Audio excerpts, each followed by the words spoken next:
السلام عليكم ورحمة الله وبركاته.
إن الحمد لله نحمده ونستعينه ونستغفره ونعوذ بالله من شرور أنفسنا ومن سيئات أعمالنا. من يهده الله فلا مضل له ومن يضلل فلا هادي له. أشهد أن لا إله إلا الله وحده لا شريك له وأشهد أن محمدًا عبده ورسوله لا نبي بعده. اللهم صل على محمد وعلى آله وأصحابه ومن تبعه ومواله. أما بعد فيا عباد الله أوصيكم ونفسي بتقوى الله فقد فاز المتقون. كما قال الله تعالى في القرآن الكريم: أعوذ بالله من الشيطان الرجيم. يا أيها الذين آمنوا اتقوا الله حق تقاته ولا تموتن إلا وأنتم مسلمون.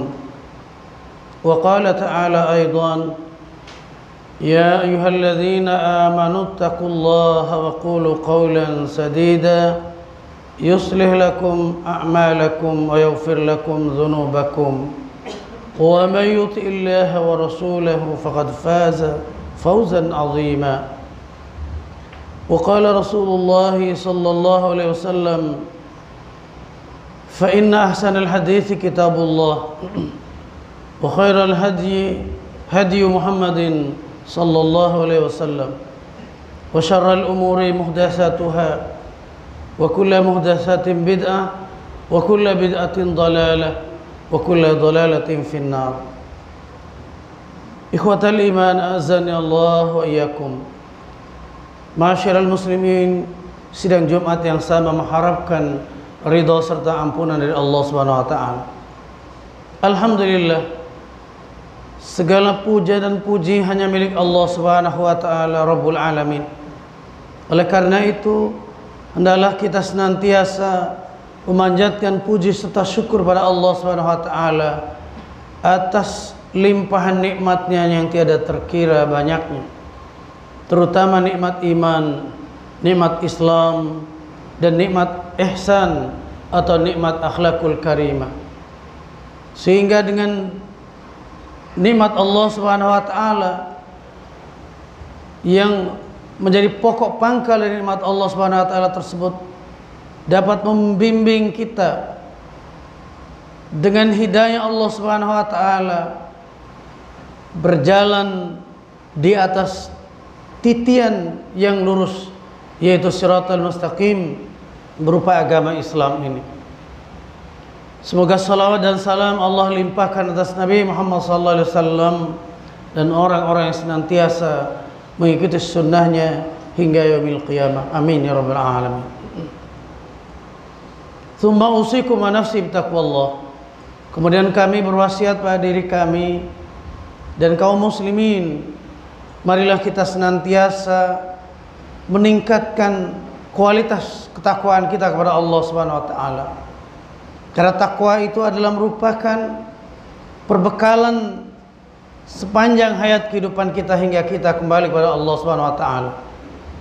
Allah Subhanahu wa taala telah perintahkan bagi kita semua untuk selalu mempersiapkan perbekalan dalam hidup ini. Wa tazawwadu fa inna khaira zadit taqwa wattaquni ya ulil albab. Dan berbekallah kamu sekalian, ketahuilah bahwa sebaik-baik perbekalan itulah takwa, dan senantiasalah kalian bertakwa kepada aku, kata Allah Subhanahu wa taala, wahai sekalian orang-orang yang berakal. Saudara-saudara kaum muslimin sidang Jumat dan dirahmati Allah Subhanahu wa taala, berbicara tentang hidayah Allah Subhanahu wa taala bukanlah hal yang masih menjadi impian ataupun belum sampai kepada kita, melainkan hidayah itu telah terpampang di depan kita berupa dinul Islam yang telah sempurna 14 abad yang lalu ketika Allah Subhanahu wa taala mengutus akan Rasul akhir zaman Nabi Muhammad sallallahu alaihi wasallam. Kitab yang diberikan Allah Subhanahu wa taala telah jelas, yaitu kitab Al-Qur'an, yang menjadi pedoman hidup, yang menjadi hidayah bagi kita sekalian. Di dalam surah Al-Isra surat 17 ayat yang ke-9 Allah sudah nyatakan, inna hadzal qur'ana yahdi lillati hiya aqwam wa yubashshirul mu'minin. Sungguhnya ini Al-Qur'an adalah memberikan petunjuk yang nyata kepada orang-orang beriman tentunya, di atas jalan yang lurus, jalan yang kokoh, jalan yang tidak pernah bengkok. Dan berilah kabar gembira bagi mereka orang-orang yang beriman. Masyiral muslimin, hamba Allah sidang Jumat rahimakumullah. Di ayat lain Allah Subhanahu wa taala sudah menjelaskan bahwasanya hanya ada satu jalan yang Allah Subhanahu wa taala berikan sebagai jalan untuk dipilih oleh manusia untuk menyelamatkan kehidupan mereka di dunia ini hingga kembali kepada Allah Subhanahu wa taala. Tepatnya di dalam surah Al-Insan atau surat Ad-Dahr ayat 3. Allah Subhanahu wa taala sudah berfirman sedemikian tegasnya, inna hadainahu sabila imma syakira wa imma kafura. Sesungguhnya kami telah menunjuki kepada mereka, tentunya pada manusia, pada hamba Allah, as-sabila, yaitu sebuah jalan, imma syakira wa imma kafura. Tinggallah mereka itu mau bersyukur atas jalan itu, ataukah mereka mau menutup diri, mau ingkar dari jalan yang lurus tersebut. Masyiral muslimin sidang Jumat yang dirahmati Allah Subhanahu wa taala. Namun karena hawa nafsu manusia, para hadirin sidang Jumat rahimakumullah, maka tidak semua orang bisa memilih hidayah Allah Subhanahu wa taala. Maka pada kesempatan khutbah hari ini ingin kami paparkan beberapa hal yang menjadi kendala masuknya hidayah dalam kehidupan manusia itu.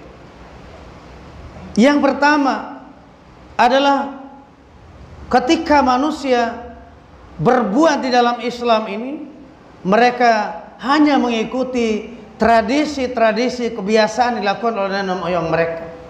Dan manakala diajak mereka untuk ikut patuhi kepada ajaran Allah Subhanahu wa taala yang benar dan sunnah Nabi Muhammad sallallahu alaihi wasallam, mereka akan mengelak. Hal ini Allah Subhanahu wa taala telah firmankan di dalam salah satu ayat Al-Qur'an, tepatnya di surah Al-Maidah ayat yang ke-104. A'udzubillahi minasyaitonirrajim. Wa idza qila lahum ta'alu ila ma anzalallahu ila ar-rasul qalu hasbuna ma wajadna alaihi aba'ana awalau kana aba'ahum la ya'lamuna syai'an wa la yahtadun. Artinya, dan apabila dikatakan pada mereka, kemarilah kalian untuk mengikuti apa yang telah diturunkan Allah, yang terdapat tentunya dalam kitab Allah Al-Quran, wa ila rasul, dan kepada mengikuti sunnah ar-rasul, yakni Nabi Muhammad SAW. Qalu, mereka menjawab, hasbuna ma wajadna alaihi aba'ana. Mereka menjawab, cukuplah bagi kami apa yang telah kami dapatkan dari nenek moyang kami, dari orang-orang terdahulu kami. Lalu Allah memberikan bantahan terhadap ucapan mereka, awalau kana abahum la ya'lamuna syai'an wa la yahtadun. Apakah tetap kalian ikuti nenek moyangmu itu, pendahulu-pendahulu kalian itu, meskipun nenek moyang atau pendahulu-pendahulu kalian itu la ya'lamuna syai'an wa la yahtadun, tidak mengerti apa-apa tentang Islam ini, dan mereka bukanlah orang-orang yang berada di atas petunjuk Allah Subhanahu wa taala.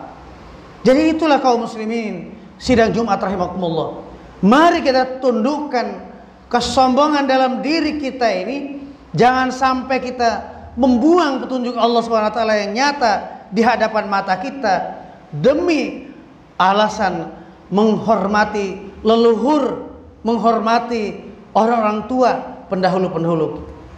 Saudara-saudara kaum muslimin sidang Jumat yang dirahmati Allah Subhanahu wa taala. Kemudian hal yang kedua yang menjadi penghalang masuknya hidayah Allah Subhanahu wa taala kepada kita, yakni bahwasanya orang berbuat di dalam berislam ini tidak berdasarkan ilmu. Maka Allah Subhanahu wa taala melarang hal tersebut. Jadi kita semua harus berdasarkan ilmu. Ilmunya jelas dalam Al-Quran sebagai petunjuk yang nyata, dan sunnah Nabi Muhammad SAW sebagai penjelasannya. Di dalam surah Al-Isra surat 17 ayat 36 Allah Subhanahu wa taala telah berfirman, wa la takfu ma laysa laka bihi ilm. Inna sam'a wal basara wal fuada kullu ulaika kana anhu mas'ula. Dan janganlah kamu semuanya, janganlah kalian berbuat sesuatu dalam agama Islam ini apa yang tidak ada bagi kamu ilmunya, apa yang tidak ada dalam kitab Allah Al-Quran dan Sunnah Muhammad SAW. Karena inna sam'a wal basar wal fuada, sesungguhnya pendengaran kalian, penglihatan kalian, dan hati kalian kelak akan dimintai pertanggungjawaban oleh Allah Subhanahu wa taala. Apakah yang kamu lakukan dulu itu benar yang kamu baca dalam kitab Allah, atau yang kamu dengar para penyampai menyampaikan seperti itu, atau kamu lihat bagaimana teladan yang diteladankan oleh penerus daripada dakwah Rasulullah SAW, yaitu para ulama, yang tentu para ulama itu tidak pernah lepas keteladanan mereka dari bingkai ketaatan pada Allah dan Rasulnya berdasarkan kitabullah dan sunnah Nabi Muhammad SAW. Masyaallah muslimin, sidang Jumat yang dirahmati Allah Subhanahu wa taala.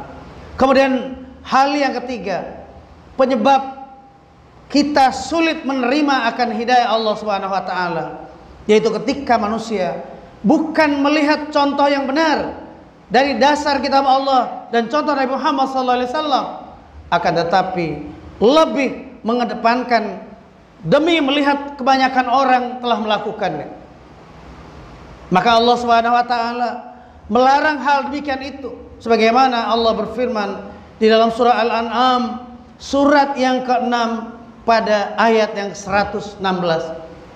Allah Subhanahu wa taala berfirman, a'udzubillahi minasyaitonir rajim. Wa in tuti' aktsara man fil ardi yudilluka an sabilillah iyattabi'una illa dhanna wa inhum illa yakhrusun. Apabila kalian mematuhi kebanyakan manusia di muka bumi ini, sudah pasti akan menyesatkan kalian dari jalan Allah. Sebab apa yang mereka ikuti, apa yang kebanyakan orang diikuti, hanyalah perkiraan-perkiraan belaka, bukan berdasarkan fakta yang orang bilang faktual ada dalam kitab Allah dan sunnah Nabi, melainkan rekayasa pikiran mereka adh-dhanni itu. Wa inhum illa yakhrusun, dan tiada lain mereka itu adalah kebanyakan para pendusta, orang-orang yang berbohong. Ikhwatal iman azani Allahu iyyakum, ingin kami garis bawahi sebagai sebuah contoh nyata pada hal yang ketiga ini, atau pada yang membatasi atau yang menghalangi masuknya hidayah kepada kita. Allah Subhanahu wa taala telah nyata di Al-Qur'an memerintahkan seluruh hambanya, bil khusus umat manusia, untuk bersatu padu mereka dalam menjalankan Islam ini. Tidak boleh mereka mengikuti orang-orang yang memang sudah sesat hidup mereka di dalam dunia ini. Di dalam beragama mereka keluar daripada aturan wahyu Allah Subhanahu wa taala dan sunnah Rasul yang utus pada mereka. Seperti halnya orang-orang Yahudi dan Nasrani, gak boleh diikuti. Tetapi demi dunia, demi yang namanya pamor popularitas, maka boleh jadi ini orang memilih hal yang dilarang Allah Subhanahu wa taala. Apa yang dilarang Allah Subhanahu wa taala itu? Allah nyatakan dalam firman-Nya, di antaranya di surah Ali Imran ayat yang ke-105, wa la takunu kalladzina tafarraqu wa ikhtalafu min ba'di ma ja'ahumul bayyinat wa ulaika lahum adzabun adzim. Dan janganlah kalian menjadi atau mencontoh teladani perilaku mereka, orang-orang yang senantiasa mereka itu dulu, yakni dalam keterangan tafsir sebutkan mereka adalah orang Yahudi dan Nasrani. Bagaimana mereka itu mensikapi kitab Allah dan sunnah daripada Rasul mereka yang diutus pada mereka. Mereka dua sifat yang jelek mereka itu, yaitu yang pertama tafarruq, yaitu senantiasa mereka hidup bergolong-golong di dalam beragama. Yang kedua, seiring dengan tafarruq bergolong-golong itu, maka lahirlah yang namanya ikhtilaf, berbeda-beda di dalam memahami tata cara beragama di dalam beragama ini. Maka apakah pantas kita ini yang sudah berlalu masa mereka itu, dan Allah nyatakan dalam Al-Quran yang lebih dari 6.000 ayatnya, di antara yang menjelaskan tentang bagaimana kesesatan yang lahir akibat pola pikir yang mereka ikuti berdasarkan orang-orang yang dilaknati Allah dan mereka tersesat dari jalan Allah Subhanahu wa taala itu. Tidaklah pantas kita mengikutinya. Sedangkan Allah sudah memerintahkan kita untuk berjamaah, bersatu padu, meskipun tidak banyak orang yang menyadari. Jangan melihat pada orang-orang yang centang perenang dengan menyikapi hidup ini dengan bergolong-golongan sebagai sebuah reputasi, sebagai sebuah pencapaian kulminasi. Belum, saudara. Ketika kita menanggalkan cara-cara hidup berpecah belah, bergolong-golongan, berikhtilaf, itulah baru kita akan menuju kepada apa yang diperintah Allah Subhanahu wa taala untuk hidup berjamaah dan jangan bercerai-berai itu. Maka resapi oleh kita bagaimana Rasulullah SAW telah mengingat tentang ini. Fa'alaikum bil jamaah wa iyyakum wal furqah. Maka wajib atas kalian untuk berjamaah dan jauhi oleh kalian untuk hidup berfirqah-firqah, bergolong-golongan itu. Fa inna syaitana ma'al wahid. Karena syaitan itu selalu mengintili atau bersama selalu dengan orang-orang yang bergolong-golongan atau menyendiri tadi. Barang siapa yang ingin hidup dalam surganya Allah Subhanahu wa taala, falyalzamil jamaah, maka hendaklah mereka itu ilzam di dalam al-jamaah. Artinya mendekatkan diri, mengambil posisi segera untuk hidup berjamaah dan meninggalkan pola hidup yang sungguhnya Allah Subhanahu wa taala tidak menyukainya. Al-jama'atu rahmah wa furqatu adzab. Rasulullah telah bersabda, berjamaah itulah cara hidup yang rahmat, dan berpecah belah itu adalah cara hidup yang akan mendapatkan azab atau kesengsaraan yang terus-menerus akan dituai oleh orang-orang yang melakukannya. Barakallahu li wa lakum fil Qur'anil Karim wa nafa'ni wa iyyakum bima fihi minal ayati wa dzikril hakim. Aqulu qawli hadza wa astaghfirullahal azim li wa lakum wa li sairil muslimin wal muslimat fastaghfiru innahu al-ghafurur rahim.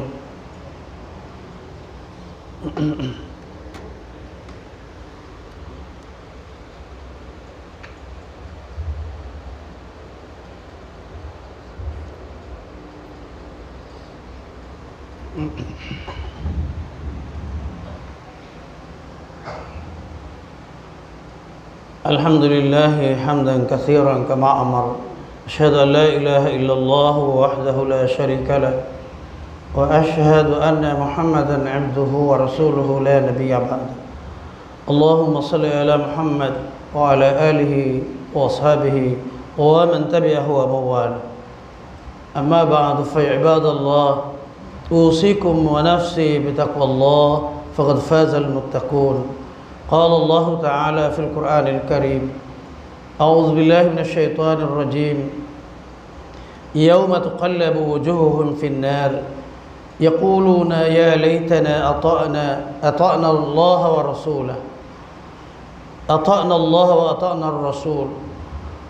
Wa qalu